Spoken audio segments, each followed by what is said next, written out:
في الوقت اللي كل الناس بتتكلم فيه عن دخول أيام ذي الحجة وبداية الأعمال الخيرة، حابب أحكي لك وأشاركك همومي. ما تيجي أقول لك إزاي تكسب أعلى قدر من الثواب في العشر الأوائل من ذي الحجة. يلا بينا يلا بينا. 3 محطات، ماسك إزازة مياه معدنية فاضية بدور على صندوق أرميها فيه، وفي الآخر ملقتش ورميت حبيتنا. لكن مش ده المهم.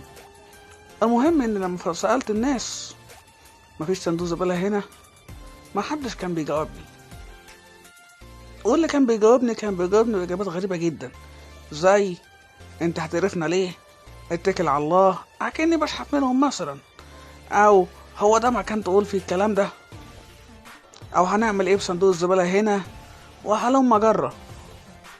أو في واحد بصلي من فوق لتحت وبرقلي، ما فهمتش بصراحة بيبرقلي ليه. تفتكروا السؤال اللي كنت بسأله حرام؟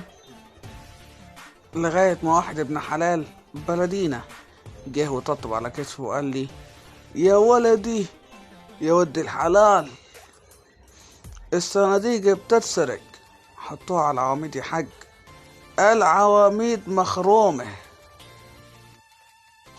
ارموا في الارض يا حاج، ارموا جنب الساك الحديد، ارموا جنب المعهد الديني، ارموا جنب الآثار، ارموا الزبالة في اي مكان يا حاج.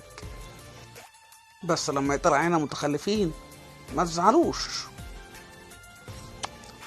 انا عارف ان النظافة من الايمان مش قرآن ولا حديث ولا اي حاجة دينية، ولكنها فطرة، جزء من الاسلام، عقد لم يكتب. لانك هتلاقي في القرآن اكتر من مرة وموضع ربك بيقول ان الله يحب المطهرين او المتطهرين، وعن القرآن لا يمسه الا المطهرون. يبقى الحل في الايام المفترجة اللي فيها وذكرهم بايام الله، وقوله إن في أيام دهركم لنفحات ألا فتعرضوا لها. الحل في ليالي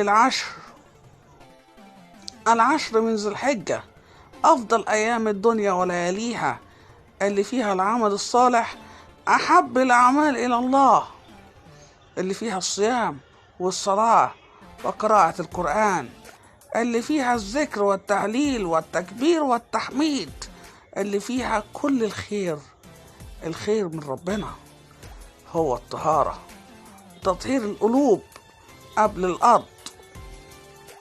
وكونك فقير لا يحل لك سرقة الصناديق وبيعها خردة، لا يحل لك اغتصاب صناديق العواميد، لا يحل لك ما تفعله، بل عليك أن تلتزم، لأن هذا يساعد في تقدم الأمة، في ابتلاء الحضارة ورفعتها.